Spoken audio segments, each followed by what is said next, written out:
So we've got a good starting point right here. I'm going to talk about for a couple minutes where we are right now, a couple of things we have going on, and then we will get into that. One of the big things we had this week, earlier this week, last week, we had the North Carolina Geographical Society Symposium. I just want to kind of highlight a couple pictures. Also on Friday was the North Carolina NASA Space Grant Conference. So we've got a grant with NASA, and it's funding some students, funding our postdoctoral researcher. And I wanted to post a couple of pictures. I don't have any pictures from that, but we hosted a North Carolina Geographical Society meeting. A couple faculty members, a couple of our postdocs came over. I hosted it over in the new student center. It's for the entire state of North Carolina, but we had people from a couple of private people who were just interested in geography who work in the field. UNC Pembroke had a couple of presentations, and then UNCG attended it. And so Benjamin presented this poster right here where he was collecting staple prices, basically price of bananas, price of milk throughout some local stores around here to look at the change in those and run some statistics on those. I really like that. We got Gray. He's an undergraduate student, kind of sits over here, and he was collecting data from JSON or GeoJSON.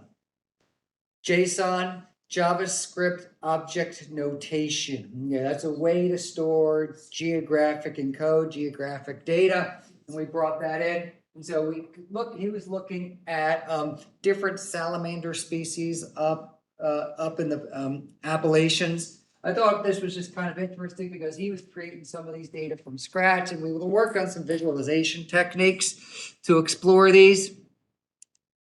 We got Tony here. Tony was looking at radiative forcing of urban environments in Durham. So he's looking at heat flux and heat changes throughout this. And then we've got the North Carolina geographer. I'll go back to this. We've got Chima in the back here. And he worked on, we're working on data hubs and story maps and basically cloud-based maps for socioeconomic indicators with county health directors. And what I mean by that, like the actual people who run, like the health directors in certain counties like Vance, Granville, Wilson, Wake, we work, not me, he works directly with them to what are the things that you want mapped. And largely we've been looking at socioeconomic indicators as a baseline: percent African American, access to transportation, people who don't speak English at home. But we've kind of evolved into some other metrics, meaning asthma exposure, air quality, hospitalizations taken from various sources above and beyond the census, taken at different scales. And I think this death data one of the sources that you used, Chima? Yeah. And so this data here that we're looking at for exercise 7 that we started last week and we finished up this week, this is one of the data sources he used. I think opioid deaths and other things like that, which can be encoded using an ICD code. And so we can bring these big databases together. This has got kind of far-reaching implications and applications here. One of the interesting things that I will mention for Chima, I'll probably embarrass him a little bit, but he got an internship with Esri, which is the people who make our software. You get an internship or job, it's extremely prestigious. Like that's a big thing. That's like a stepping stone to getting a job with Esri. And we have another student out there named Samuel, who I don't think he had an internship, but he's got a job there in Redlands, California, which is I think west, can't be, or east of, got southeast of Los Angeles. Yeah. Southwest. Yeah, no, yeah, southwest. Southwest. No, it can't be southwest of Los Angeles. That's the ocean. It's southeast. Southeast. Geography class too. Oops. Yeah, but kind of good ways out from California and San Diego. But this is a great opportunity doing ArcGIS Online and education related to that. Because if you go to the Esri training site, because I was preparing some of the lesson plans for like metadata. They don't even have metadata training up there for the new suite of ArcGIS Pro tools. You basically have to figure it out yourself, to be honest with you, or use some of the documentation, which can get a little bit hairy at times. So I thought this was really good presentation along those same lines here. Oh, no, not this one, this one. One of our former master students who's now a PhD student out at ECU, and then this is Andy right here who was sitting right here and he had to leave. Presented on what we're doing with open hubs on water quality education in Eastern North Carolina. And we're creating something called the North Carolina Community Information Portal. This is the Community Information Portal. Once again, this is like working with people who kind of live and breathe in our communities here, just like the county health directors who send these things out. But this is the North Carolina Community Information Portal. This is focused on water quality education in the Tar, Pamlico kind of river basin right there. This is a hub. So what's this thing? It's just a website, right? All this thing is a website. But we can go down to featured events. We can go to calendars. We can look at story maps. It's got links to this. We can go down here and join using our Esri account, and we can see exactly what's going on here, links to where these things are at. And the thing that I like the best is I can go to open data, and then this is an open data resource. So I can click on the little button right here. And then these are all the various data resources we have out there. And since we have a Esri account and I figured out how to kind of avail hubs and all these other things, Hubs Advanced, these are all the data resources like feature services, document links, web maps, hub pages, story maps. These are the different resources. These feature services are basically like feature classes that are stored in the cloud. So they have a dedicated URL that we can add to other maps or add to your ArcGIS Pro here. And so if I click this feature service right here, these are all the different feature services: animal feeding permits, North Carolina State Plain, sewer systems, maps, how to report things, roads in Greenville, city limits, so that these resources, they act as shape files or feature classes, but they're not sitting on your computer. They're sitting on someone else's server that we have access to that are sitting there. And one of the big things these days with data-driven decision making is the ability to take information and say which service are people looking at the most. That's really important. So if Chima puts all these maps up there and people want to look at the very bottom map the most, well, you should probably go and put that up at the top.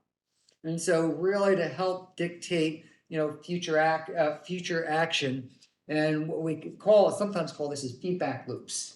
You get input, you change, get input, and then you keep changing, and you change based on the input that you get to see what happens with these. But I can now go, and hopefully I can do this. I'm pretty sure we can. But I can go to these permit locations right here, and now I can see where it is.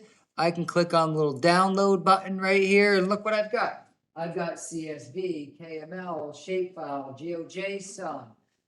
So I can download these, because I like to download stuff and put them on my computer, or I connect to these directly as a service as well. So these are the feeding operations. So we can look for things like swine lagoons. Previously, we did some research. If you took geostatistics, we love those swine lagoons, don't we? Because they're located in the eastern part of the state. Where do you think I got that data set from? This thing here. So it's a really good way to share our data resources, because eventually what we're going to do here, but when we click on these here, and I know for this one, and this is going to be kind of, I'm going to type in the word counties. Here it is. But we can look at these counties right here, and eventually what our goal is to do. Look at all these different ways I can, all the different ways I could look at that there. But if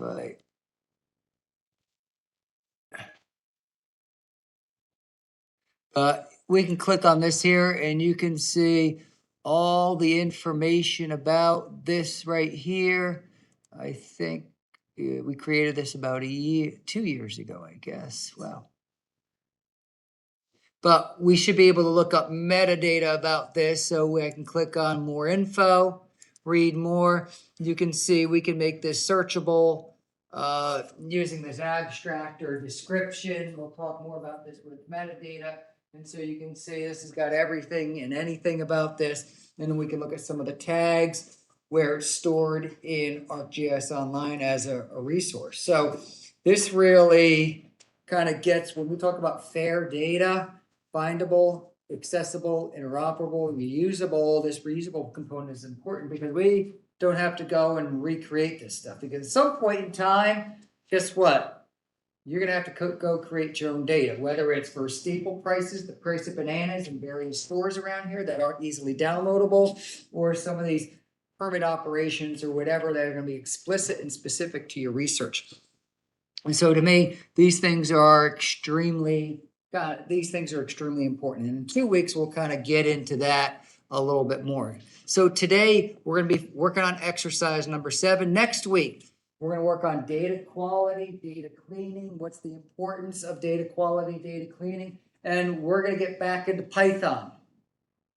I'm just looking for faces. Like, okay, cool. I love that. So we're going to look back at Python, and we're going to look at ARC's database. It's got like 1 million features in it, and we're going to go to make sure the speed limits are correct.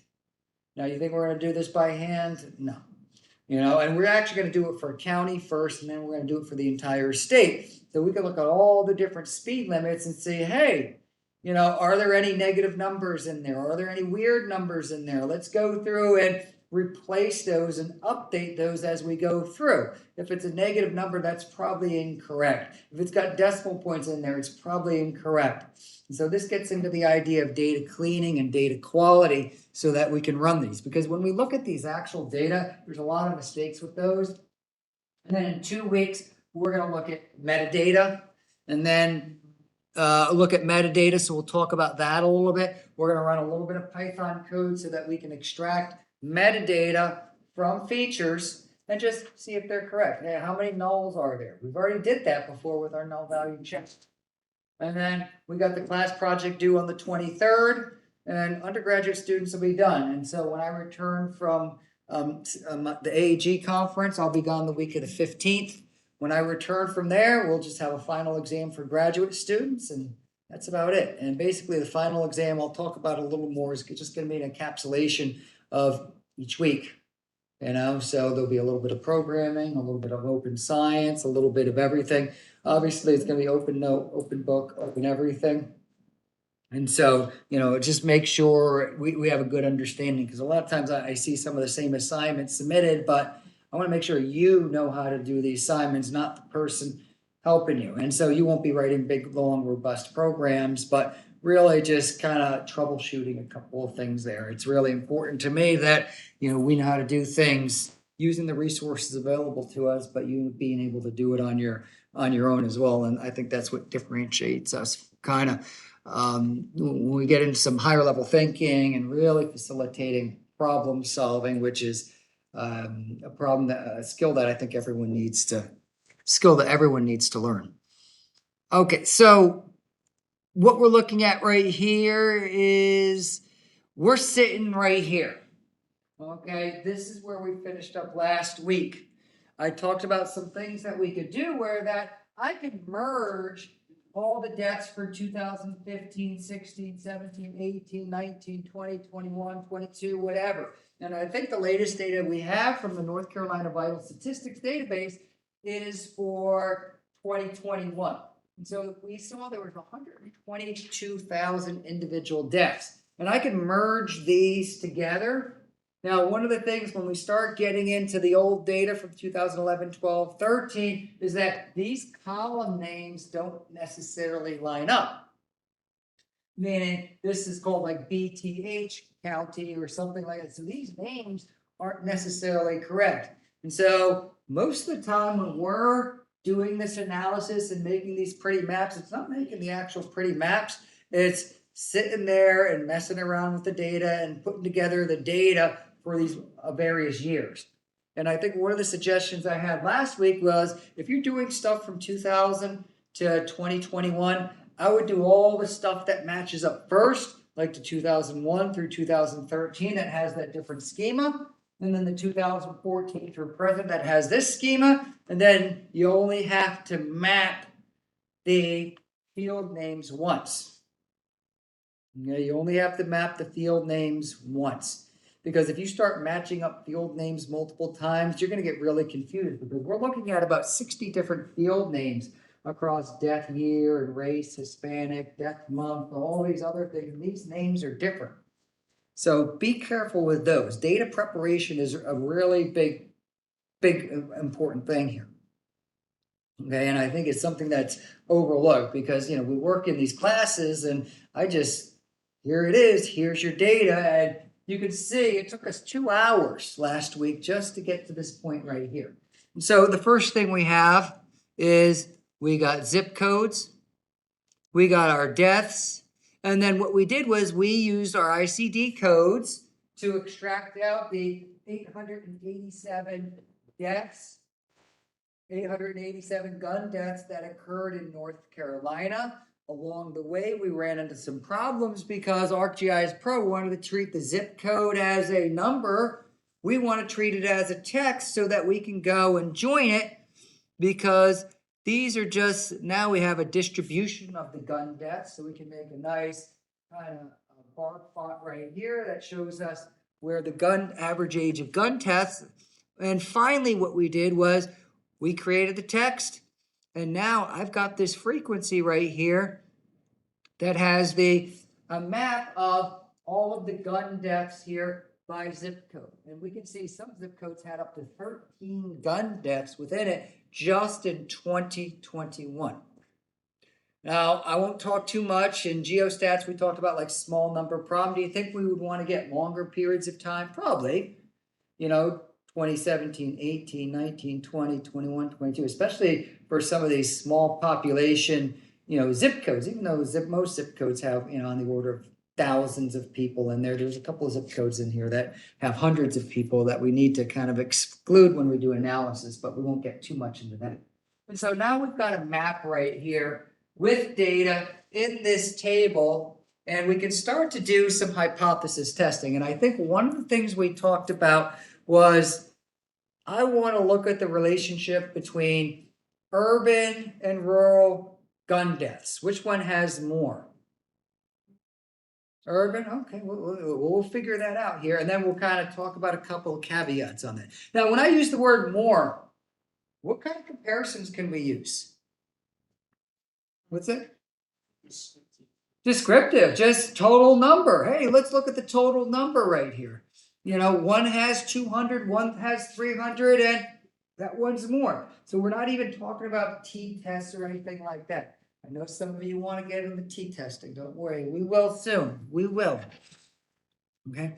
Now, some of the other things with these data right here, I'm gonna kind of call Chima out here in a couple minutes here, but I have urban and rural, I have like different definitions of urban and rural. You see this column here that says urban and rural high scale, urban and rural RUCA, MSA urban, and I guess like this zip code right here. Look at this zip code right here. This zip code right here is rural according to one definition, rural according to another definition, but urban according to another definition. Oh, yuck. So, because when we talk about urban and rural, what is rural to you, Barbara? Rural is the boonies. The boonies, exactly. But how do I, and that's a good question. The boonies. how do I put the boonies into a GIS? That's hard. How do I turn that qualitative into the quantitative? And so there's different ways we can do that. Now I'm gonna call Chima out here. What's RUCA stand for? You know, according to this definition, which has the word RUCA in it, it's rural. What's RUCA stand for? And so classification, Good. yeah, the definition, rural urban community. Exactly. Based on rural urban commuting patterns. This one over here, when we look at high scale, this is based on I'm pretty sure it's based on population density. Okay, based on population density, I think it's something like 1,000 people per square mile or something like that. Okay, so this one's based on, population density. This one's based on commuting patterns. So where people are going to are going to be your more urban, and we have these different codes like 1, 2, 3, 4, 5, 6, 7, 8, 9. Certain papers use different codes like, hey, 1, 2, and 3 are your urban. Everything else is your rural or whatever. And then we have this thing here called MSA. Has anyone heard the term MSA before? Metropolitan Statistical Area, where it groups a county based on if it's metropolitan, micropolitan, or everything else which is rural. So your metropolitan are like your large cities like Durham, Raleigh. Your micropolitan are your smaller cities which aren't connected to other large counties. So like Greenville, Wilson, Kinston, and then everything else is rural. Now there's also like lots of other caveats on that where like something like Sampson County doesn't have and I think that also micropolitan doesn't have a city of more than 10,000 people. And so something like Sampson County has a population of like 53,000, but it doesn't have a town of more than 10,000. So it's technically rural, but there's other kind of quote unquote rurals that are much different than that. Okay, there are smaller populations that have more that are also classified as micropolitan. I think I'm kind of confusing everyone. But there's other counties with less than 50,000 people that are micropolitan, while this one's rural, just because of the definition we use. Well, we need to somehow put the word boonies into something quantitative. Yes. Boonies. Oh, the country. Barbara, you can explain what boonies is. Like, if it's the country where it's not like a lot of like big stores or anything, it's just like a big road, farm. Yeah. Farms, yeah. And those of you joining us, we use the word boonies to describe rural. And so someone had a question about what does the boonies mean, and we're trying to explain that a little bit. So it depends, because if you're just 9 miles outside of the city and you have a rural route, for your address, it used to be that way. Yep. Oh, I used to live on a rural route. Yeah. Yep. So if you're just 9 miles outside of the city, it won't work. Yeah. And And in the county, Yep. you're still 9 miles outside of the city, which they consider that rural country. It won't work that way. And that's good because we talk about different scales, where these MSAs are grouped at county scales, where obviously there's lots of parts of this county which are classified as rural, but it's just called urban or called metropolitan in this particular county because of the county it's located in. Where that your RUCAs are a little bit better. Now, which one's the best?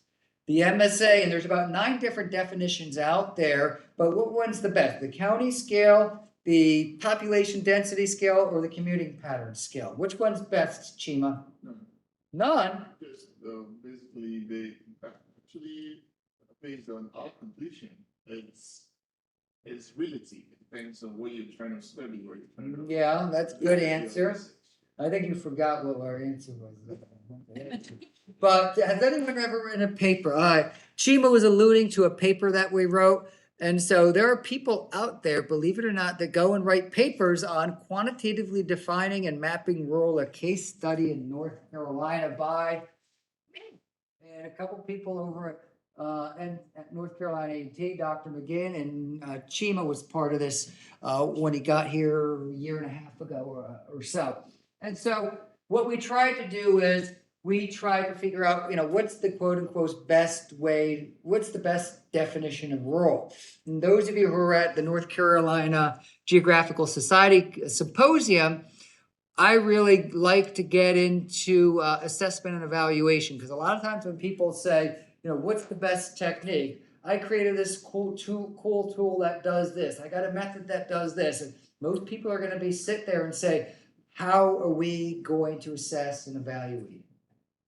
And today we're going to talk about some statistical tools. Once I finish with my diatribe here, and then kind of talk about a couple of other things here where we're going to look at this map here and talk about descriptive statistics and ways to extract powerful descriptive statistics from these data. We'll look at some assessment and evaluation tools such as ANOVAs and two-tailed t-tests that we've revisited previously and that I'm going to ask for later. And so we looked at and we mapped all the different ways to map rural. Like this is a map right here, and those of you kind of joining us online can see it here. But in the upper left, that's rural according to census, population density. In the upper right, that's county level MSAs. And then in the bottom right is commuting patterns. Okay, everything in red here is in rural. And those of you who are kind of at my paper on Friday, and then you can see a map here where that everything in red, those are 3 definitions of rural versus 2 definitions of rural versus 1 definition of rural versus 0 definitions of rural. But how well does this one match up with this one that matches up with this one that matches up with this one? That's tricky. Which one's the best? Can we use geospatial statistics for something like this? Why can we use geospatial statistics? We're trying to turn something qualitative to quantitative. So Exactly, quantitative, but this is just Boolean, right there, ones and zeros. When we were mapping hotspots, what were we mapping? Crime rates, cancer rates, COVID rates, all these other things. Are these things rates? No, this is just a yes or a no. This is yes or no. So we got to kind of think out of the box a little bit when we look at these here. And so what I kind of not devised, but I started to utilize, first thing we did was we looked at the different methods right here and we said, hey, and the reason why I thought this was interesting was that in method 1 with the MSAs versus method 2, a lot of you are sitting there like, why do we even care about rural? Like who cares? Like seriously. I said, rural areas, Chantel, or we're going to say in rural areas, gun rates are lower, gun death rates, because we use this word rates, are lower in rural areas than urban areas. So we'll just pick out the rural areas and pick out the urban areas. But when I ran ANOVA analysis on the different definitions of rural, look what I have here for median household income using the different methods right here. And I'm looking at this one right here for those of you joining us online here. But when I look at income for one definition of rural versus another definition of rural versus another definition of rural, it's statistically different. So one definition, it's almost 43,000. Another definition, it's a little over 40,000. Another definition, it's 41,000. So we run something called an ANOVA, which stands for analysis of variance, which looks at the means as well as the variance of the data, how much it deviates from the mean. And it's statistically different. That's pretty scary to me. So if Chima writes a paper and says, well, I found, homicide or gun death rates in rural areas to be higher than urban areas, well, I do the same exact paper, but my paper might be opposite if I'm using a different definition of rural. Now, this really gets into, you can see I get excited about this, but this really gets into the weeds here because a lot of times when you write a paper, we just flippantly use this word rural and urban without any thought of what's your definition of rural that you use. And so we also got a paper out of it, which was good, and presentations. And we really haven't done as much presentations with this as I would have liked, but we should. Yeah, we should do some more, yeah. Okay, but the reason why, and things like percent minority, percent minority in one definition of rural, like differs by more than 5%. 5% here. And then we looked at COVID rates, percent Democrat, distance to the nearest supermarket using a really coarse. But like 1, 2, 3, 4, 5 of the 8 different metrics we had were statistically different with some tolerance, with some p-value. And we'll talk about those p-values here in a little bit. Because when I go up here a little, when I go up here, you could probably tell there's a difference between rural and non-rural. That's kind of the definition here when we say, boonies, method 1 versus method 2, 42 versus 52, 40 versus 50, 41 versus 52, using these different definitions. So a lot of these are kind of your no duh. Of course it is, But when we kind of use these statistical tools here with the ANOVA, this is the crux of our problem here. I flip, there's 9 different definitions of rural, and I just flippantly use the word rural and move on with my life when really no one's critically looked at the word rural. Now, I'm using this word ANOVA here in two-tail t-test because this is what we're going to talk about here in a little bit. And so the assessment and evaluation really, right, come on, where are you going? The assessment and evaluation, I don't know what's going on. I think I clicked on something. But the assessment and evaluation of this is going to be a little bit harder because we're not working with income, percent minority, percent Democrat, or whatever we were looking at, because these are just ones and zero values. And so, and I've mentioned this before. I ran this thing called the Jaccard Index to see how much it overlaps with each other. And you can actually say method 3, the RUCA, with method 1, it's about 75% correct. Meaning when you look at those maps, it's hard to tell how much it matches up, but they match up about almost 75%. 75% of where it's rural on one, or it's non-rural on the other. And so about 75%. And then I did what we call pairwise, meaning 1 versus 2, 2 versus 3, 1 versus 3, and then added it up. We used to do this when I wrestled in college, called shark bait. 1 wrestles 2, then 1 wrestles 3, 1 wrestles 4, 2 wrestles 1, just so everyone kind of gets a match with, or a round with someone. But when I add these up, I see it adds up to, or averages up to more than 0.7. But I like this here when we kind of look at these maps, and we have tier 1. This gets kind of into some stuff I didn't really want to get into with tier 1, tier 2 counties, but one of the co-authors insisted we speak about it, so we did. But I want to get into this because when we look at the descriptive statistics, this is what we're looking at, because now we've got rural right here. We're going to use RUCA for now. Rural urban commuting pattern. This is taken from offshoot USDA. I think it's like Research Statistics Service or something like that. I'm looking at Chima to see if he's nodding, but I forget who it is, but it's someone with Research Statistics who kind of divides these from 1 to 10. And so what we're going to look at, we got urban or rural, because what I'm going to do here is let's just see if the total number of deaths are higher in urban areas, urban zip codes versus rural zip codes. That's pretty easy to do, right? And then we'll kind of talk about the rates a little bit and then get into my shtick here. You said what's higher? Zip code? Zip code, right here. This RUCA. And what we're going to do is we're kind of revisiting this here where the number of deaths, frequencies, let's just see if, I think it's this one right here. This frequency here is higher. These frequencies are going to be higher right here. Let's forget about these frequencies. No, these frequencies, furthest to the left right here, sorry.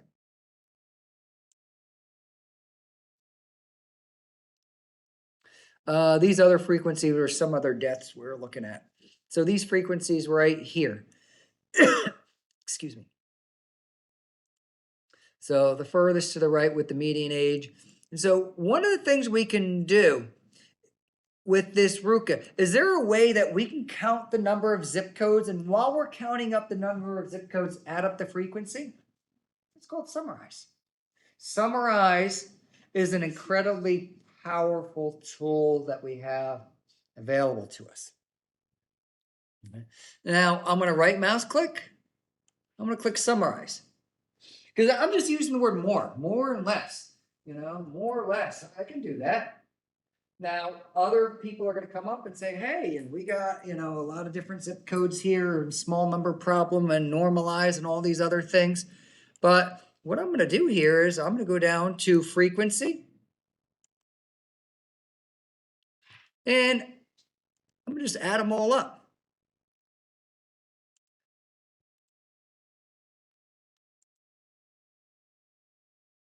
Oops.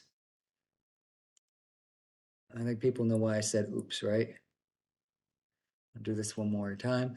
I had one selected, so basically it's just going to run statistics on that single one. So I'm going to go to Summarize. I'm going to summarize what? This input table, zip codes final. The case field is going to be urban, rural, RUCA.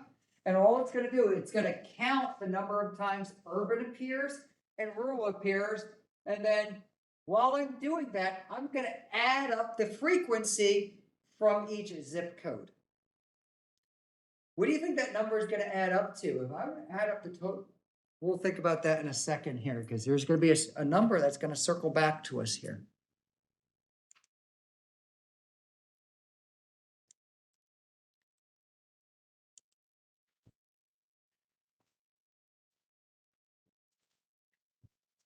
Now look what I have here.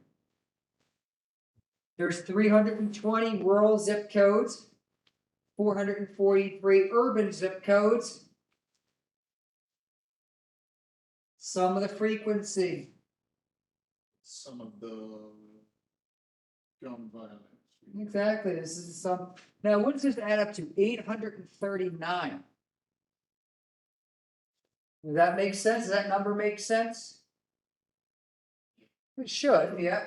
This original number for gun deaths, okay, was 887 or something like that. It might have zip codes that weren't found. And so right off the top of your head, what are you going to say? There's probably going to be more gun deaths in urban areas than rural areas. Is that pretty fair assumption to say? What are you saying here, Erica? What are you thinking? You're thinking the same thing as me. I don't know, because urban and rural can be, it's defined differently. I think where you are. Yeah. Well, when we write this paper, we're going to say we used RUCA. Okay. Okay. What about the population? Now, That's what I'm saying. Erica has a really good idea here. Because the population could be. The population is totally different here. Yeah. So we've got a frequency 224 out of 615. That's great. You know what I can do? While I'm here, I'm also going to calculate the total population in the area. That's a good idea. So I'm going to go back and redo this. And so I'm going to right mouse click and Summarize. I'm going to call this like new. Okay, so the frequency I'm going to add up. But while I'm here, you know what I'm going to do? For each of the zip codes, I'm going to add up the population, right? So now for each zip code, 3 gun deaths, 3,000 population. So that table is going to have frequency and population. So now, like Eric is saying, let's look at the gun rate deaths.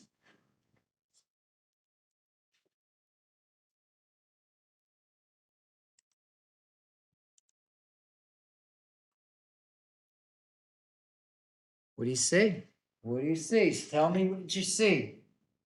Yeah, we got about 8 million gun deaths for 615 population. We got about 2 million. This makes sense, right? Isn't the population of North Carolina a little over 10 million people? 224. See.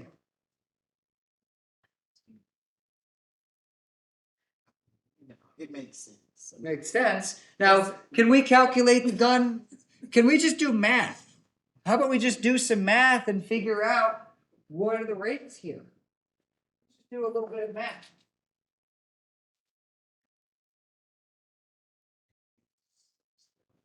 Yeah, we could do the statistics right here, but I could do 224 divided by 2.23 versus 615, 8.08. I'm gonna bust up my phone right here.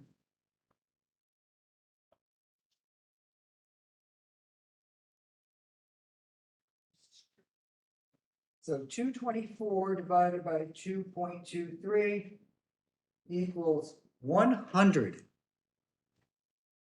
Okay, and basically, this 100 right here. So in urban areas, in rural areas, we have about 100 gun deaths for every million people, right? Does that make sense? 100 gun deaths for every million people in rural areas.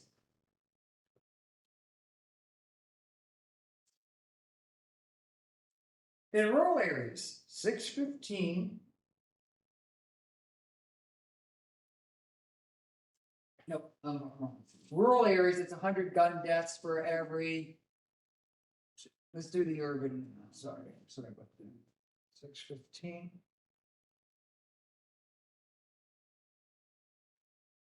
This is 76.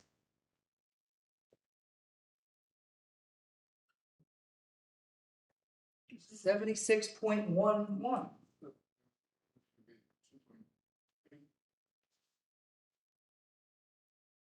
Oh, 2.33, I'm sorry. I don't think it's gonna matter, but. 96? Say 96. I wrote something down wrong. Okay. And those of you kind of joining us, you can see my math right there where I did 224 divided by 2.23 million. And then I did 615 gun deaths divided by 8.08 million. So I'm looking at the number of gun deaths per million people. Who actually has the higher rate of gun deaths? Rural. Does it surprise anyone? A little bit, me a little bit. But we always associate kind of urban areas gun deaths, but yeah. Now, like we just said, this is descriptive statistics. Are these going to be, this is very descriptive, meaning we're not doing sample sizes and all that other stuff. And I'll give a little spiel here on two-tailed t-tests and ANOVAs. And then for the rest of class here, we'll see, and I don't want to take a break here. I want to get on the road here about 7:15, so that we can see if we can maybe prove this with statistical significance, because this is just 96 versus 76. 96 is higher than 76. 615 is higher, but then Erica said, hey, let's look at the population. And everyone probably noticed how I did the population. I added up both the gun deaths, frequency, and population at the same time, so I could just divide these. If I wanted to, I could create a brand new column right here and just do this number divided by this number times a million. I just kind of moved some decimal points over there and just did 224 divided by 2.33, 615 divided by 8.08, and said, wow, 96 for every million people versus 76 for every million people, and there it is. Really exciting, not exciting, but we got some real good basic statistics right here. Now, what I'm going to talk about now is, hey, we need to start thinking a little bit, higher level about hypothesis testing. It's just higher. And we do this higher stuff all the time. And so I want to talk about a couple things.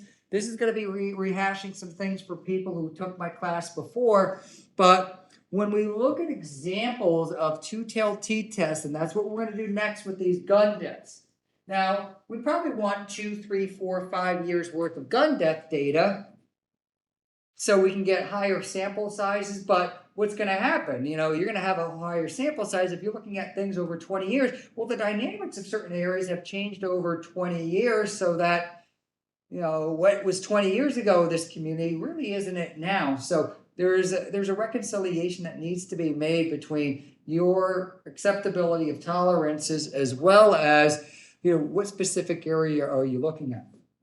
And so some examples here. Is there a difference between cancer deaths outside of 1 mile of point source pollution versus inside an area versus outside an area? And we have a student, she's looking at motor vehicle thefts around the NCCU campus versus outside of the NCCU campus. And, she might get, there are 87 around campus versus 123 outside of campus. But what do we know about the area outside of campus? It's a lot bigger. So how do you account for that? There's a couple ways. We can collect them by zip code or block group and average up those rates versus the rates outside. Or we can just do what we just did before. Hey, the area around campus has an area of 2.3 square miles. All the other areas have an area of 27.3 square miles. And let's just do a quick calculation of those. Is there a difference between school achievement in rural schools versus urban versus suburban? This is where we get into this ANOVA, which just stands for analysis of variance. Are COVID rates higher in rural regions versus urban regions? And we just kind of get into what's urban, what's rural, cancer rates near Superfund sites versus further away. So close versus far is what? Ooh, this is geography at its best. What's the difference of near? What's the definition of near? What's your definition of near? How far? 5 miles, 10 miles, 20 miles? Should have 20. 20 maybe? Maybe. It all depends on what species. Yeah, exactly. I don't know either. And so that's what you're going to do. You're going to find, over in that one poster right above Barbara there, that is zip codes, COVID chicken processing plants. And I think the student who did that did 15 miles. So let me find all the zip codes within 15 miles of a chicken processing plant. And then basically he ran COVID rates, that area in gray versus the area in yellow. And we compared the rates, because remember, these rates are going to be important. So other things, we talked about Poisson distributions. We have COVID by mail voting rates here. We have COVID-19 incident rates. We have clustering. These are all maps that people who've taken my class before. And so the one thing when we look at these, we typically have a normal distribution of data. You see right here, this nice kind of bell curve. This is skewed a little bit to the right because we have these really high values here. But most normalized data here is going to take on this bell shape. And so we can look at these averages, the highs and the lows. What I like to do, and hopefully what you're going to be doing in the future, is you're going to develop your go-to statistical tool that you're going to go with. I like the geostats. I like this stuff here because I just click a little button.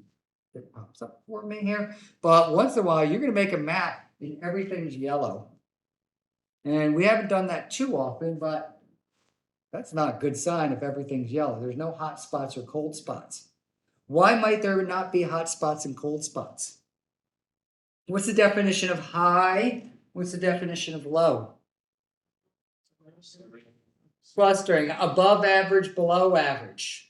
And if you have some outliers up there, it gets real ugly real quickly. Meaning, if you have one gun death and only 4 people live in that zip code, does that mean 25% of the people get shot by guns? Let's get rid of that data right there because that's going to skew that data really, really high. Now, it's going to mess up your things with your near neighbors, definition of neighbors, but I'll live with that than dealing with those high values.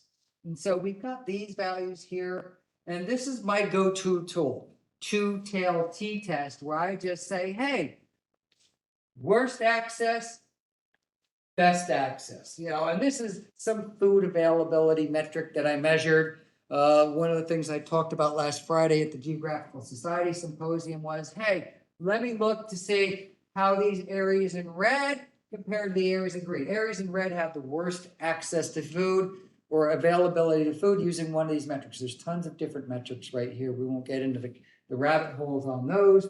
But I want to see, are these areas in red, how is their income compared to the areas in green? Are they related to each other? Because I went and made this nice graph right here from data. And one of the things I looked at was the best access, excuse me, the best access had an income of $37,000. The worst access had an income of less than $33,000. What's that tell you? People, higher income areas have actually better access to food, just using my random measure than other folks. Do you think that's an accident? What are the chances that's an accident? What are the chances that I just happen to grab these zip codes or block groups and it be an almost $5,000 difference? Yes, there's something on purpose. It's intentional. So it's something intentional going on there. Something, definitely. And we do this all the time. We take the height of people. All right, if I measured my height in this country versus, heights of people in, say, North Korea, you might have 2 people taller than you, but if you get a large enough sample size, you'll notice people in North Korea, for lots of reasons, diet and access to healthy food, all those other things, are actually shorter than people in other countries, even people in South Korea. And so those are the things that we're looking at here. Hey, let's measure so many people, because if I were just to look at my height versus someone else's height, well, it could be high, it could be low. And that's what those descriptive statistics tell us.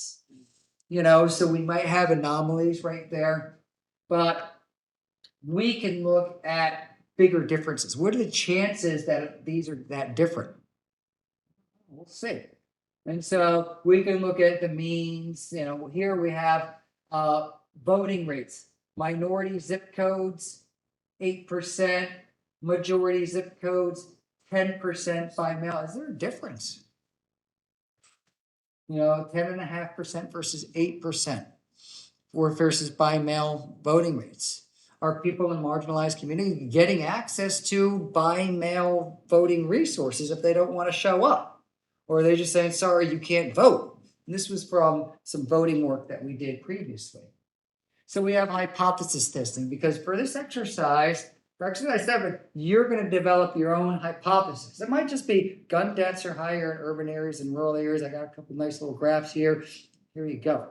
And that's really important. You developing your own research hypothesis and try to answer it.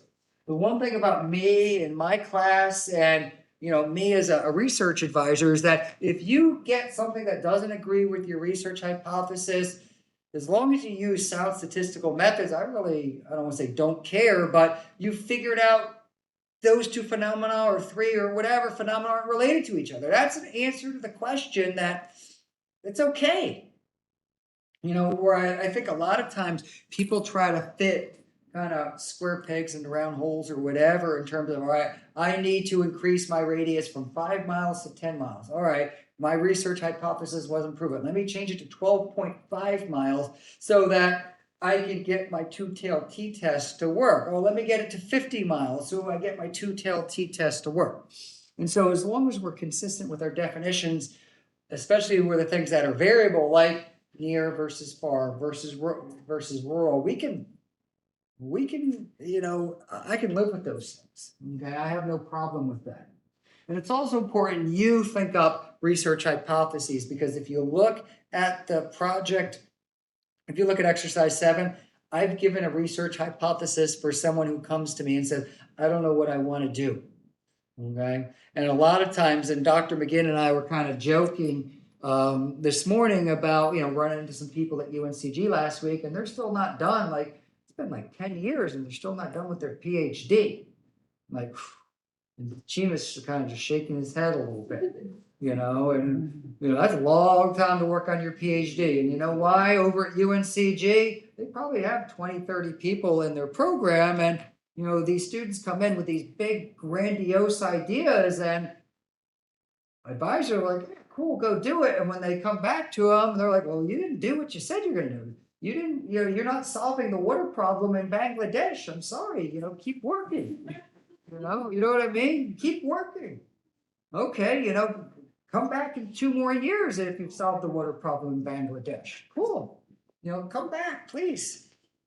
I think where people are really biting off a lot, instead of being good, try to be good enough. And so things like that rural, just what are the different definitions of rural? To me, that's a good master's thesis and probably even a better dissertation where you look at like the 9 different definitions of rural. We're not solving health patterns across the entire United States. We're solving and exploring health patterns in Region 7 mapping district of North Carolina, looking at all the caveats and the metrics and how we can facilitate data-driven decision making. So I know I sound like parents or whatever there, but don't, we had one student, he came in like 10 years ago and he wanted to figure out ways to build a dam to store water in like Morocco in Northwest Africa, like to cut things into the ocean so that they could store water. No. Does he live? No, he was the one who made he never finished up. He never finished. No, he never did. He didn't live. No, he lives in Elizabeth City. Okay.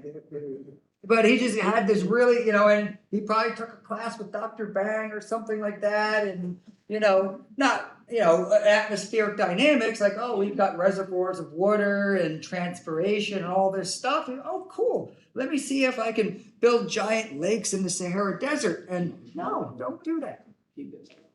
Okay, keep it local, keep it doable, keep it within something. And an advisor took him on. Sure, do it. And he just sat there for a year and kept working on it and never did anything for it. And so, my thing is when you think of research hypotheses, think of things that you can prove or disprove. A lot of times we talk about tool development. I want to do a cool tool or process that does this. Just think of ways that we can assess and evaluate it. And a lot of times, if you develop a Python tool, what are things that you can assess and evaluate? You develop this cool Python tool. What are things that you can assess and evaluate on it? What's one thing that you can assess on it? The tool. How long does it take to run? That's one thing. Okay, how long does it take to run? Meaning, I'm going to go through and do and hand click this, or maybe your TA in a class and say, hey, students, go and run this process. How long does it take you to do this versus how long it takes my tool to do this? How easy is this to use? Basically, it's like a rate my professor for the tool. Is it easy to use? Or do you have the directions? Or those are things that you can assess and evaluate. Because that's what I did for my dissertation. I wrote this cool tool and I can test it. Okay, well, I'm going to have to see how long it takes to run, how easy it is. Is it tightly coupled? Is it loosely coupled? All these other things. But going back to the hypothesis testing, we're just going to work with this death data. Gun deaths or whatever, make a research hypothesis. Gun deaths are higher in urban areas than rural areas. Let's put this together. Use this descriptive statistics. If you want, we'll talk maybe a little ANOVA. I think I've got some metropolitan data sitting in there. Hey, there's a relationship between gun deaths and median age. And so younger areas have higher gun deaths or gun rate deaths than other areas. That's probably self-explanatory, but how can we back that up with statistics? Okay, so what we look at the end of the day, we want to start looking at data. Because what we did here was just some descriptive statistics that said, actually gun death rates are higher in rural areas than urban areas, even though the actual number, and the number is also important too, because when we turn on the news, we're not hearing about the gun deaths, the 224 gun deaths in rural areas. We're hearing about the 615 gun deaths in urban areas, which really take over a lot of the news, even though the pattern is kind of swapped there. And so one of the big key questions when we look at statistical significance is, and what we're going to do today is we're going to basically calculate the rates and just do a two-tailed t-test for our rates. That's all we're going to do.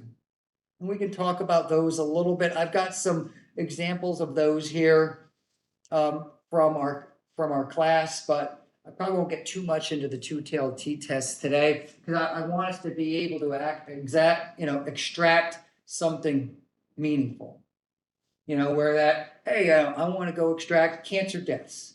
Let me get all the cancer deaths from urban areas versus rural areas and see which one's higher. That's a real simple thing here where we can get rates. Now, there's a lot of other things going on with cancer deaths, like age and environmental exposure and all these other things. Now, age you can control for, other things you can't. Those might be the things that access to healthcare and all those things that we do look at. Because a lot of times when we look at these, we're looking at random samples. Because if I wanted to make some research hypothesis that says all the students and faculty at NCCU are taller than the students and faculty at North Carolina A&T, and I want to go and prove that, well, that would take a long time for me to go and measure the height of everyone here, measure the height of everyone there to see if that's actually true. So we can take samples of those. Those zip codes are perfectly sized samples that we can look at. So we have random samples which have an equal chance of being, chosen here.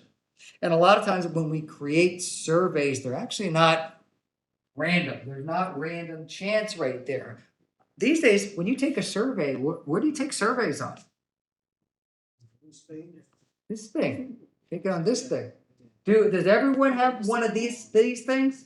My friend's dad still had a little flip phone. Can you do surveys on flip phones? So you're excluding probably 15 to 20% of people who don't use these smartphones, don't want to get on a computer, can't get on a computer, don't have access to broadband.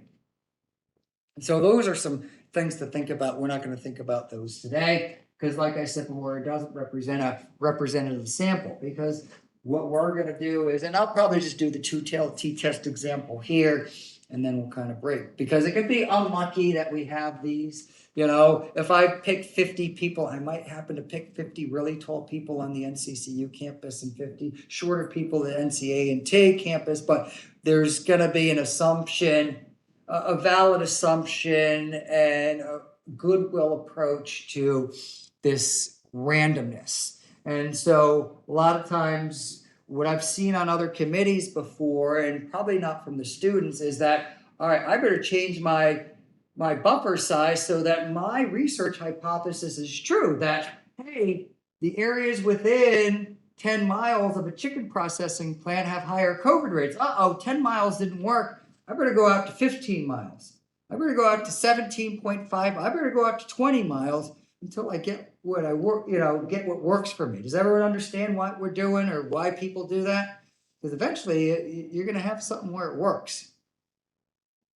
Because when we work with sample data, a lot of times we work with sample data from something called the ACS, American Community Survey. So you might get data that looks like this when we download it, and it'll give you like reliability and things like this. And we get all these nasty formulas here, which is like confidence value, confidence intervals, things like that, margins of errors, estimates, high reliability, low reliability.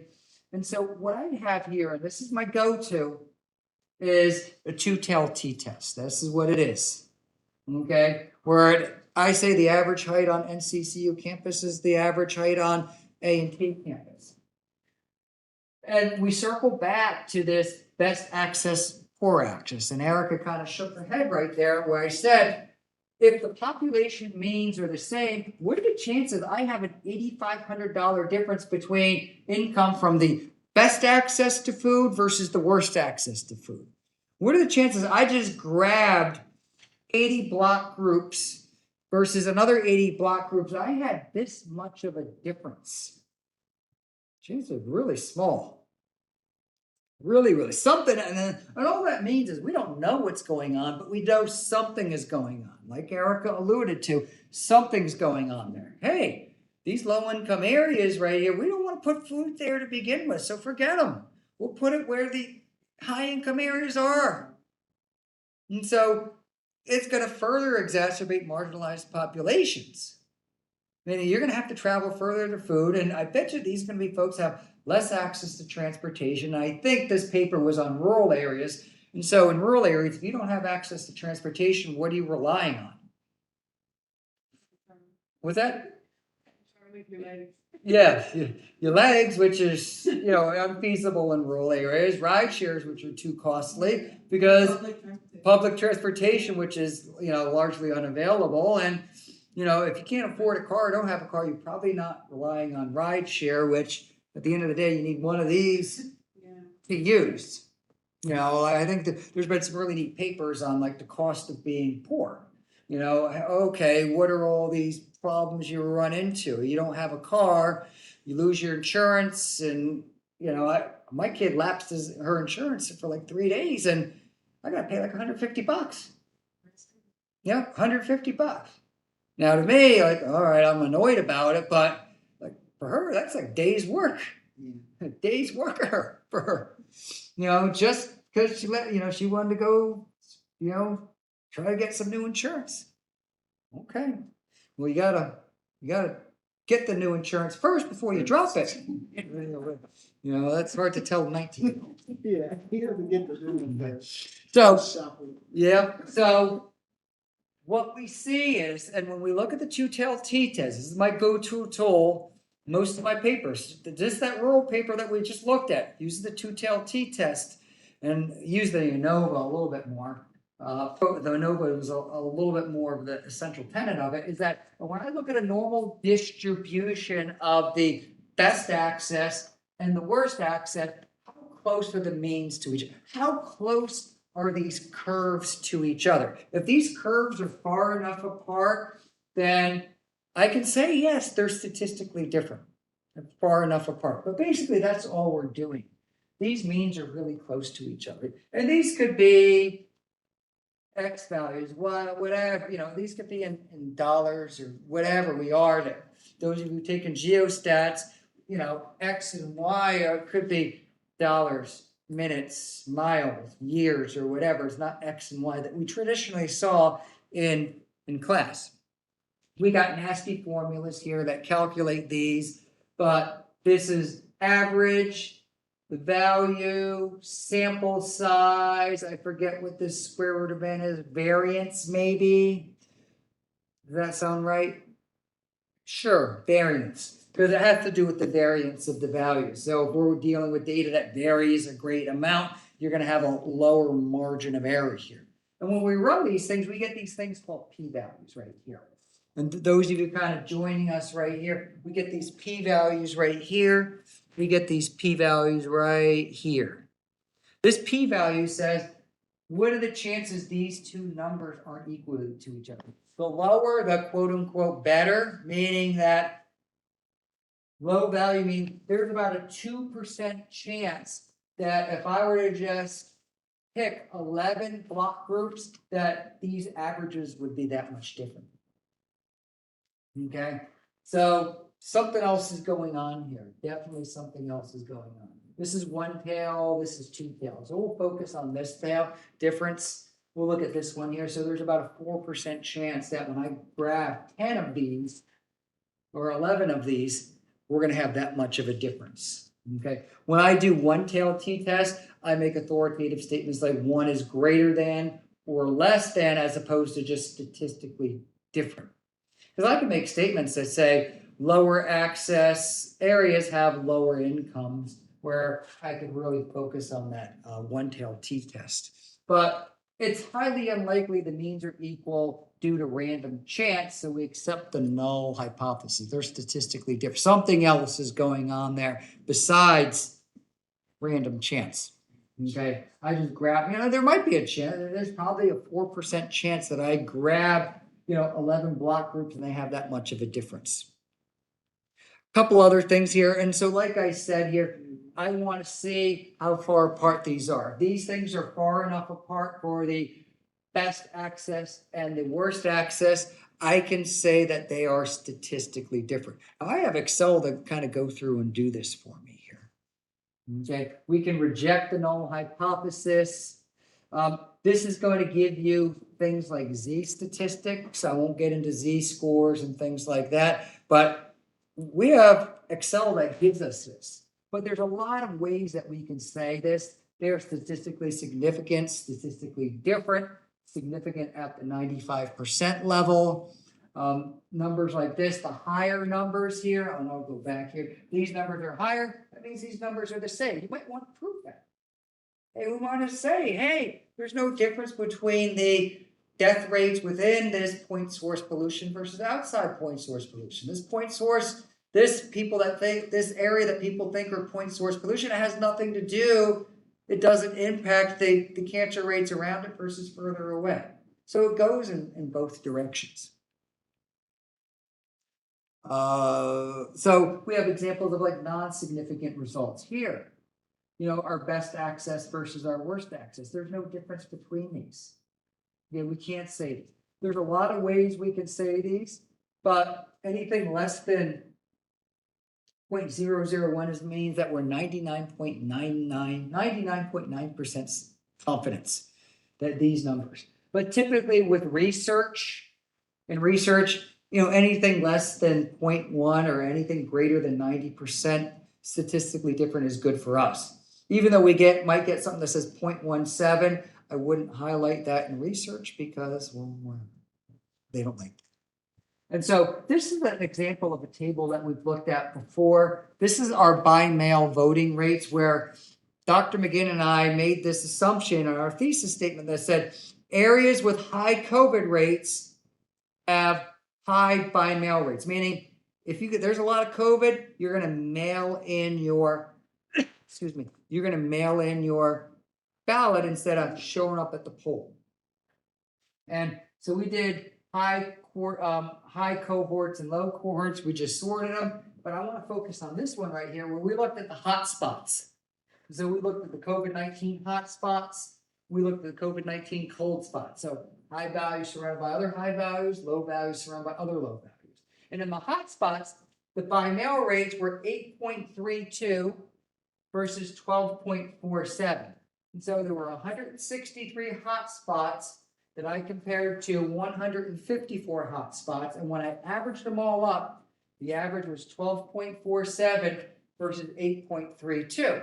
Now, does anyone see something odd going on? This is the exact opposite of what Dr. McGinn and I said. And that's okay. Like we went in and exact opposite of what we thought was going to happen actually happened. No big deal. Okay. Or even if they weren't significant, hey, we were wrong. You know, by mail rates had nothing to do with COVID, and we can finish your thesis and move on. And so by mail rates were much, much lower in your hot spots compared to your cold spots. And we thought it was even odder was that areas which had emerging hotspots that were not hotspots there, but were hotspots there, areas that were not cold spots there, but were cold spots there, where it was like almost like twice as much. So areas which were like getting COVID in September of 2020 actually had like even much lower rates than that. You know what I probably should have compared these two together, you know, two-tailed t-test. And so what I did was I just got a graph of 163 samples. I made a nice little histogram with this. And Excel told me that these numbers are statistically different at the 99% level. That's a lot. I can do this for other things as well. So rural food swamps versus rural not food swamps. And you can see the little stars I have there, because this is what people want to look at. This is one of the things that I kind of like doing. I divvy them up sometimes by hotspots, cold spots. We're divvying them up by quantiles or quintiles. So the upper fifth versus the lower fifth, where I extract distance to the nearest supermarket or distance from chicken processing plant or whatever we're looking at. These are things that can be calculated easily within a GIS. We did do some things with equivalence testing here. We got a paper on that. I don't want to bore everyone. And so the other thing we have is ANOVA, where I have metropolitan, micropolitan, or rural. So that's analysis variance, where we look for a difference between all three of them, where I just say they're statistically different. And that's where we used that a paper for rural. I said, all right, I got one definition of rural that had this median household income, one definition of rural that had this household income, another definition of income that had this household income, and I ran an ANOVA, which is basically like 3 different t-tests, two-tailed t-tests rolled up into one. And it said they're statistically different. So we have these ANOVAs. We have really low p-values here. We have really similar incomes here. So even this difference right here is statistically the same. Statistically the same. I ran it, it was different, but I was looking at a different metric right here. And so I've got these different definitions of rural right here. How different is this versus that? It's deep, in the different definition. And so I'm kind of circling back onto this paper right here because you can see between rural and non-rural, they're different, no matter what, using the different methods. Yes, we know rural and non-rural have different definitions, have different dynamics, which manifest themselves definitely in income with COVID rates or percent Democrat or modified retail food environment index or whatever. But when I run my ANOVA, I can see in some cases they're going to be the same when it comes to some factors versus other factors. And so the lower this number, the more significant the difference. And now I can say, hey, look, 42 or almost 43 versus 40 versus 41. These are statistically different when we run an ANOVA. Okay, 3 groups. Two-tailed t-test, by its definition, you only test in 2 groups. An ANOVA is going to be more than 2, 3, 4, 5. So I had my metropolitan, micropolitan, rural. So you might want to make an assumption that says, hey, gun deaths in metropolitan versus micropolitan versus rural are going to be different. So what I'm going to do here, we're going to look at a quick little hypothesis test, and we'll probably be done for the day because the homework is basically 2 weeks. And I'll talk about the homework there because I really implore people to use your own creativity, because if you come to me asking for stuff, I'm going to give you something that you're probably not really going to like, but I like. And so I'd rather you do something that you like. And like Dr. McGinn and I were talking about before, when we talk about like master's theses and all these other things, if you come to me and say, what should I do? That's not good. You know what I mean? Hey, what do I need to do next? You go and you grab the bull by the horns or whatever you want to, whatever you want to do. People are going to really look a lot more favorable on that, and just, get out of the way and let you do your thing and kind of make some suggestions here and there. And I think this assignment is a good start to that because we got a lot of different data sources out there. I've recorded these things from last week. So if you don't want to do gun deaths, go through and pick out all the cancer deaths and replicate exactly what we did right here with some basic descriptive statistics. Now, when I start looking at this data set right here, I'm going to go back to these zip codes final. And the one thing about this is that when I say more or less, it's a little bit tricky because we're just looking at more or less. We're not looking at statistical significances or anything like that. Because with all those things like median household income or COVID rate or cancer rates, we need to normalize data. Those of you who've taken my geostats class before, what does normalize mean? Exactly, divide by population or area or whatever. Because obviously things like tornadoes, there's higher chances of tornadoes occurring in larger areas. And we see an example of it right here with our gun deaths. There's much more gun deaths because there's so many people in urban areas to die of gun death than there are in rural areas. So what we're going to do for these 763 zip codes, we're just going to calculate the rate.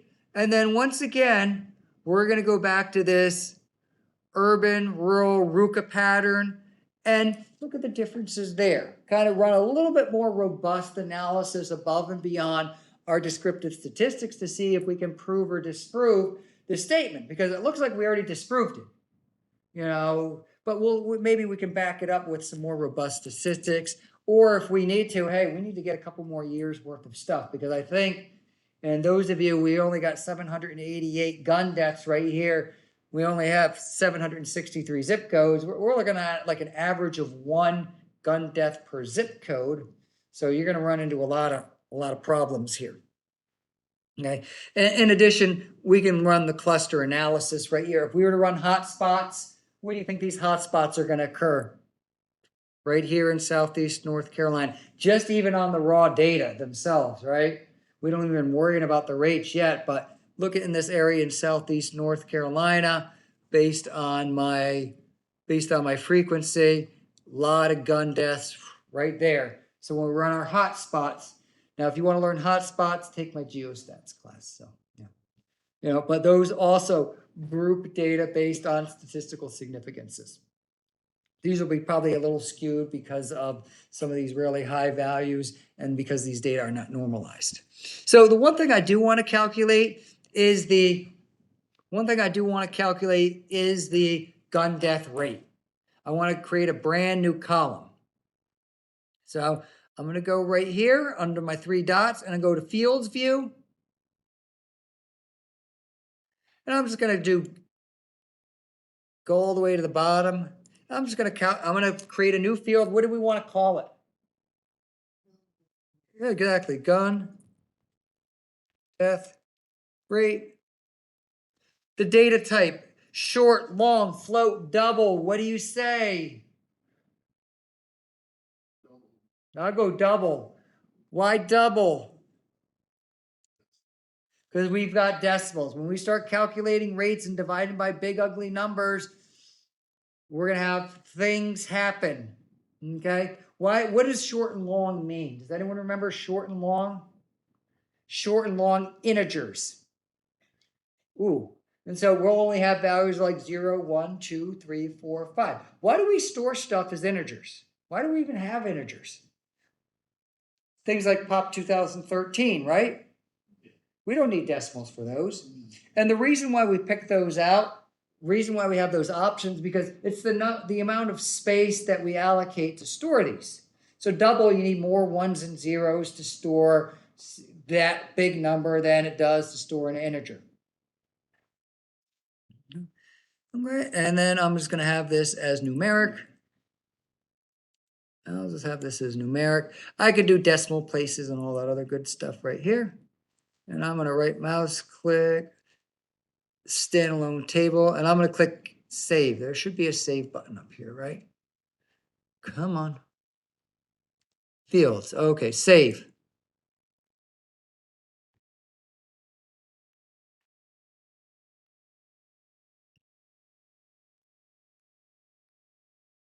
It's really working. Okay.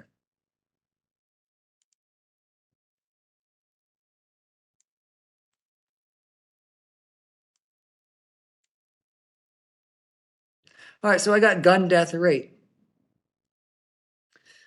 It's just going to be the product, or actually quotient, of our frequency and our total population. Do we want to do number of gun deaths per person? That's going to be a really small number, right? So let's do number of gun deaths per 10,000 people. So for every 10,000 people, what does 10,000 people look like? If you could give me, is it your high school? Was your high school 10,000 people? Maybe like a Small town? Yeah. I always think of 10,000 people, the number of students, faculty, and staff on campus. That's about 10,000 people.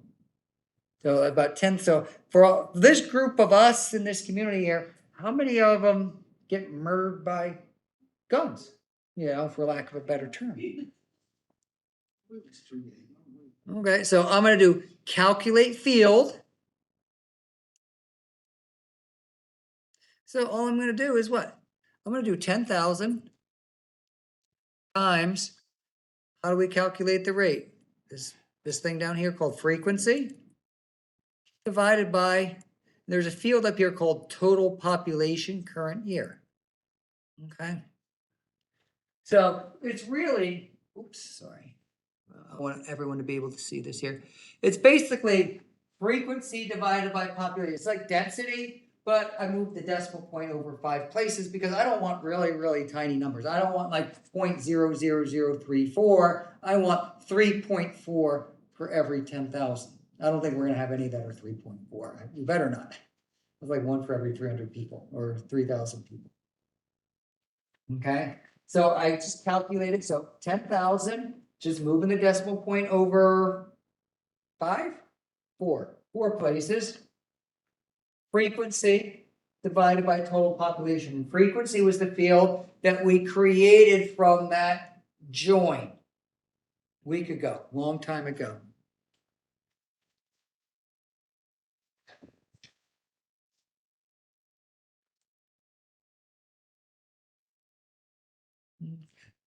And here we go. Let's run it.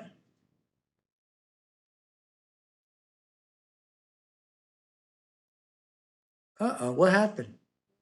I get an error right here. What's this error say? Certain rows set to null due to error while evaluating Python. Zero division error.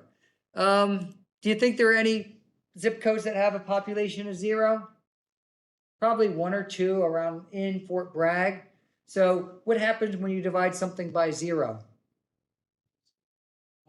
Yeah, it's gonna not a number, it's gonna kick it out. Instead of your computer crashing, it's just gonna give us this error these days.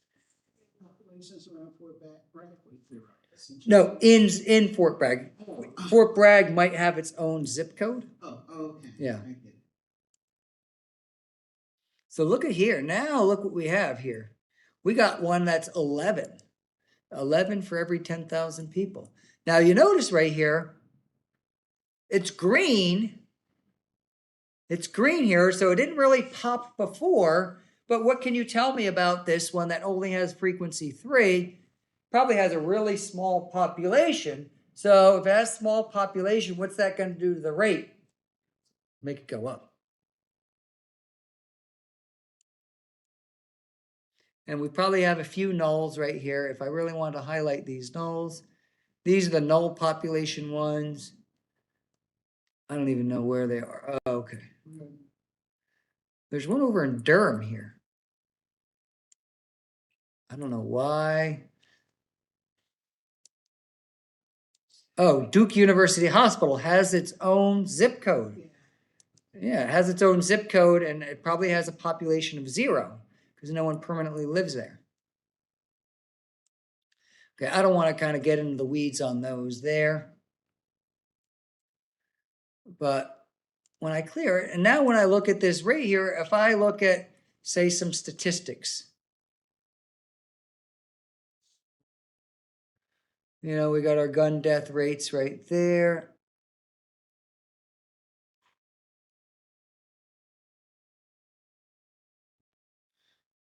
These are gun death rates. Now, we got a lot of 0 values because I would venture to guess there are a lot of zip codes that didn't have a gun death whatsoever.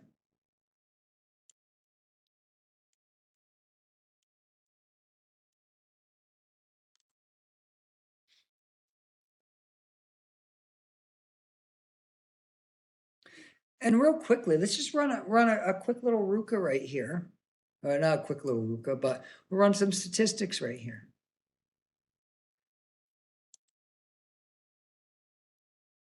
So I'm going to do this. This is my little trick here. So you might want to not record it, but I'm recording this. But let's pay attention to this. I'm going to do new selection. Where my zip code's final. Let me go down to here. Because I'm going to keep this all up here. So I have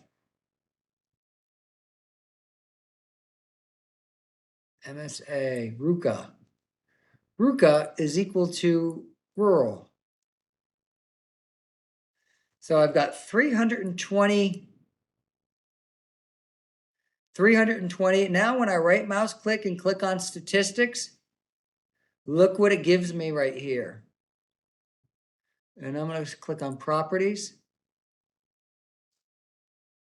Now, let's see exactly what I did here.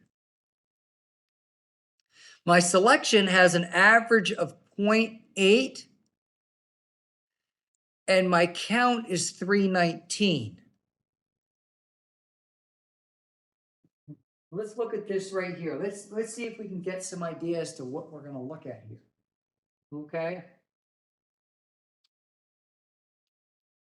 So I've got a min, a max, 11.3 skewness. Let's forget about this. So for the 319, and there might be a rural, a null in there. For the 319,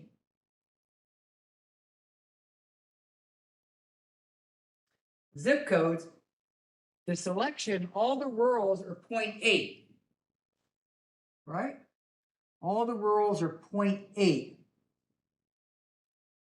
The entire selection is 0.73. Do you think the urbans are going to be more or less than 0.73? This is tough. I'm making you all think here. What do you think it's going to be? What's one thing that if I really wanted to, I could do? I'm going to go to, I know what I'm doing here. I'm going to click this little button here called switch. What does switch do? Whatever was urban, whatever is highlighted isn't highlighted. Switch. And then I'm going to go to properties. Now what is it? It was 0.8 before. Now it's what? 0.67. Why? Because those 0.67s and those 0.8s, they need to average up to be what? 0.73, which is somewhere in the middle between 0.67 and 0.8.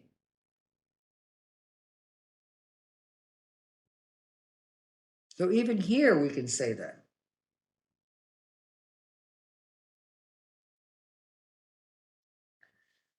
Does that support our hypothesis, which Chantel is going to write up for us? Yeah, definitely. Now, the one thing, I think the one bad thing about this is when we run a two-tailed t-test, what do? We run, our assumption is that it's a normal distribution curve. Is that a normal distribution curve for normalized data? Chantel shaking her head. Why'd you say no? Because it's skewed. It's skewed.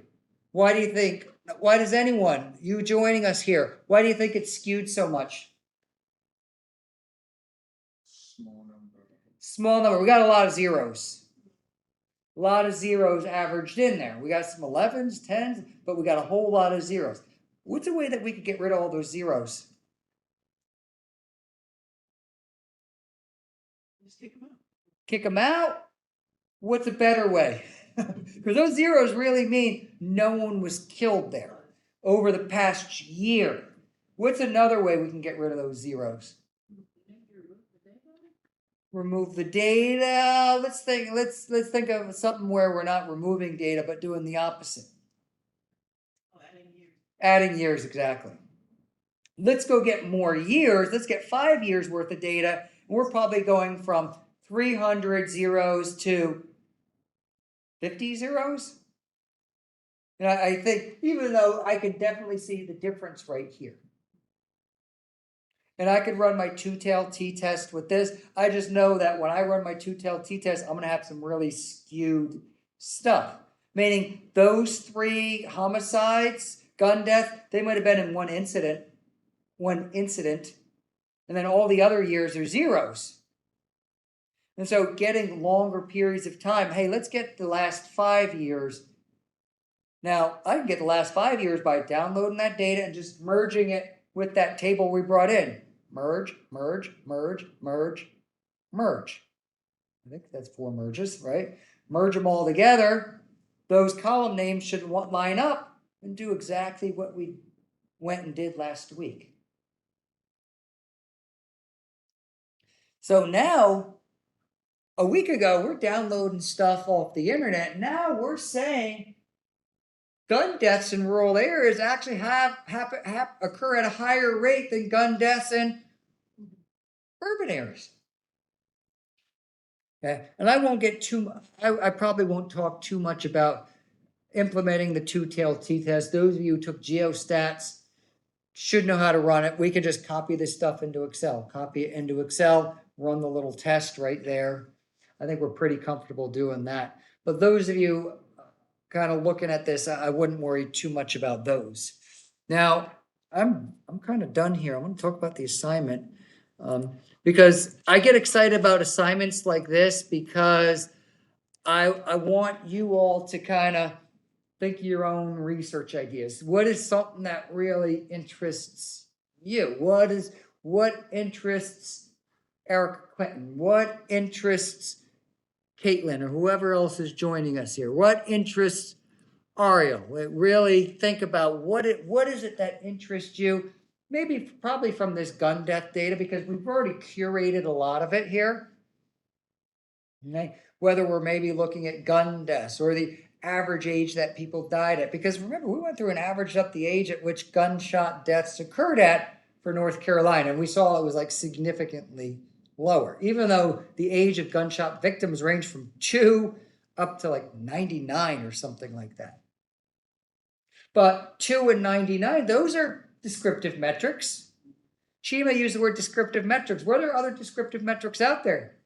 Mean, median, mode, range, standard deviation, all these other things that we can extract really easily from our statistics without even thinking about Excel or SPSS or SAS or any of that statistical software out there.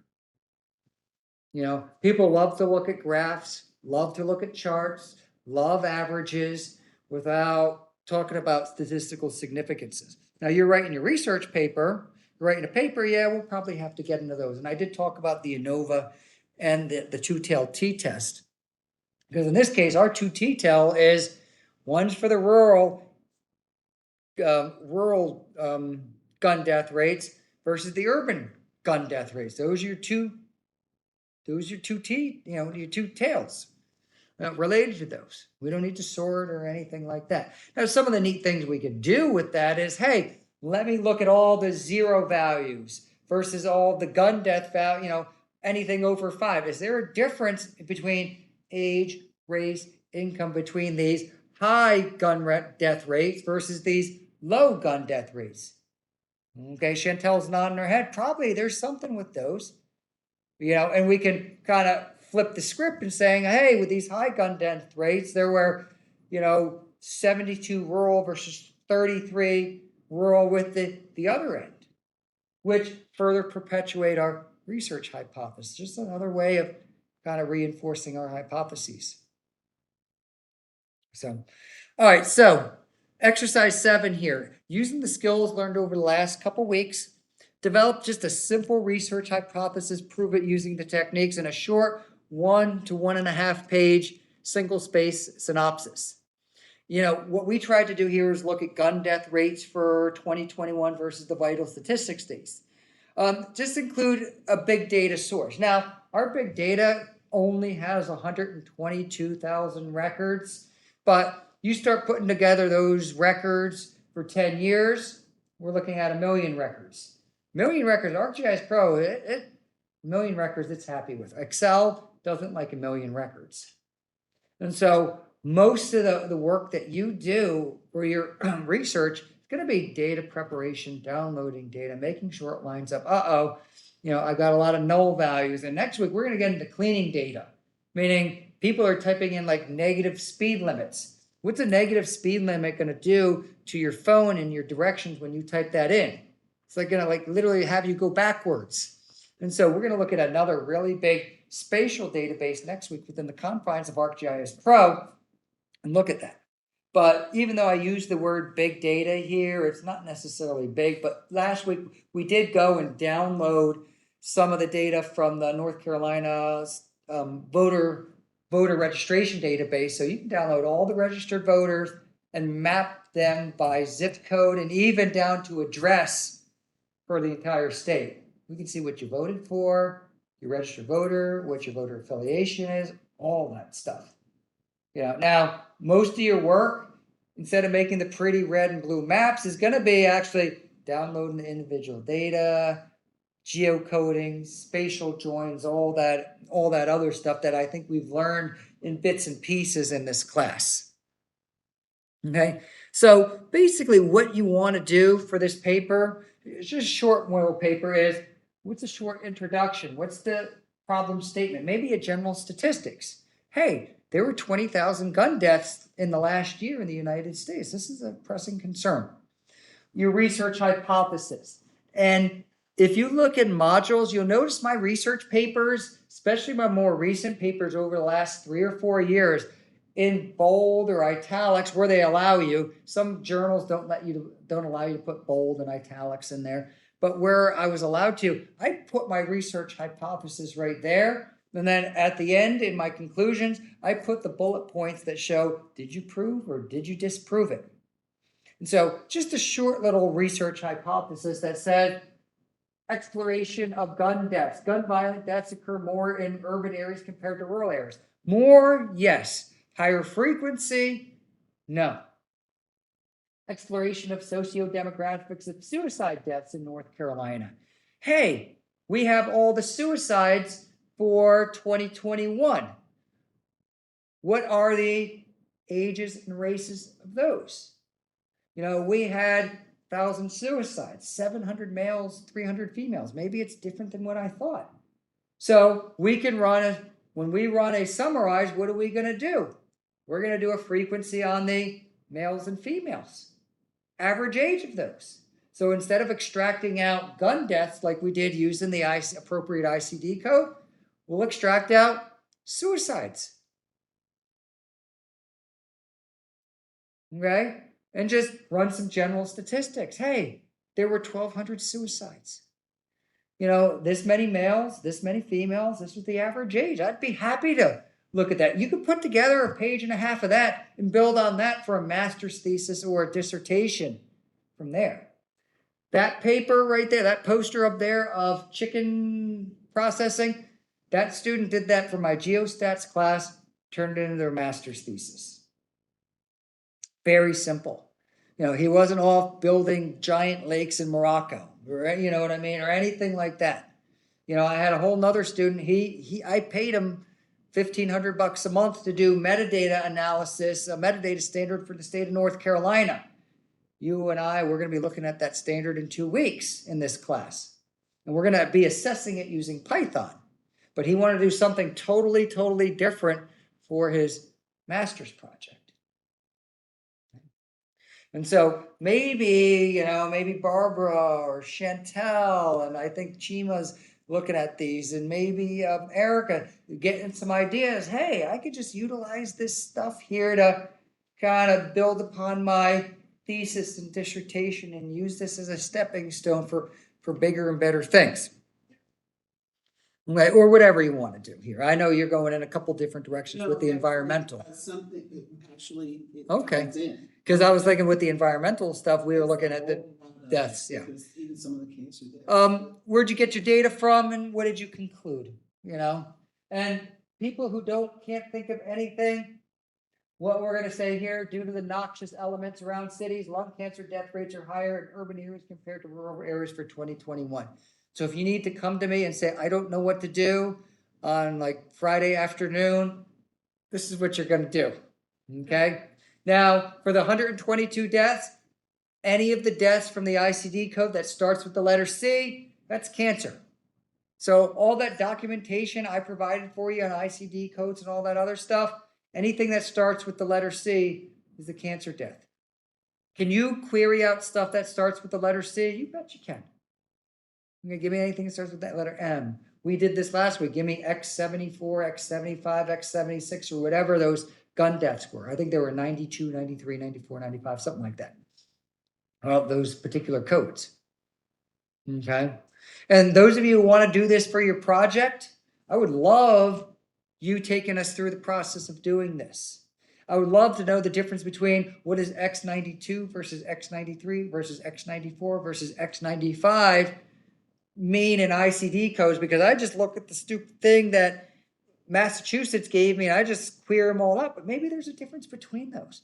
Maybe one's related to murder, suicide, I don't know, mass shootings or whatever. And this is where you kind of can get into the weeds and you be the expert, because I'm sure you all figured out I know a little bit about a lot of stuff, and I want you to get to a point where you know a lot about a certain thing here. I'm good at pretending I know what I'm talking about. I'm not good at anything. I'm good enough at everything, you know? You know, in some cases, you know, that's what you need to be. You need to be good enough. You know, but I think here is a great opportunity for you to really just take off on things. You can tell I get excited about this stuff here, and maybe this is going to be the day, March 25th, 2024, where you change your life and say, this, I'm going to take off on this. Or maybe it's just some assignment Mulrooney gave you that's due next week, and he'll give you, grade it, and we move on with our lives. All right, I'm going to stop talking here because I think we've got more than enough work to do. You know, keep this exercise 7 stuff handy because we got the death stuff. You really want to take some initiative, get the 2020 and 2019 and 2018, you know, merge them together if you really want to. If you're thinking big picture for a research hypothesis or a paper, which I think students like to do, or I encourage students to do. But for now, just let's get something next week, and you know, make sure punctuation, spelling, all that. You don't need sources or anything like that. If you do put some statistics at the beginning, they're not necessary to cite them. Obviously, don't make sure they're paraphrased, so no cutting and pasting or anything like that. And that's about it on my end. So everyone have a great week. I look forward to what you have to contribute here. That's what I look forward to, you really expanding your problem solving skills. And really the only limitation that we have here is your imagination. So everyone have a great week, and we're coming to the end of this class here. 2 more official classes after this one. Do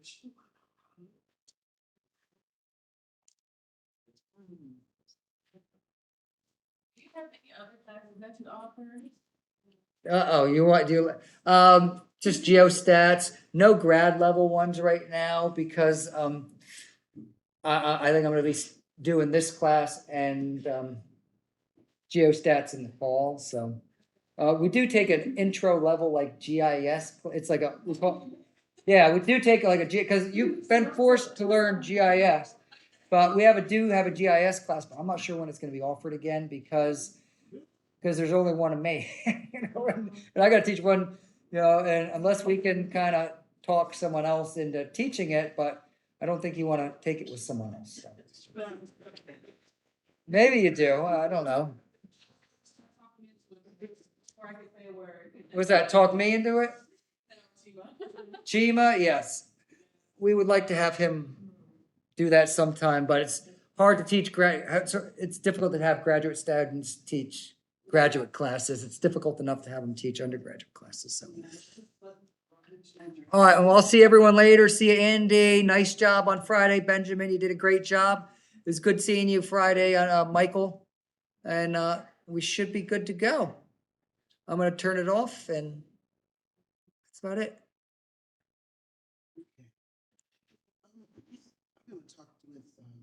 Yeah, can you hear me? Hello? Yes. Yeah, thank you very much, sir.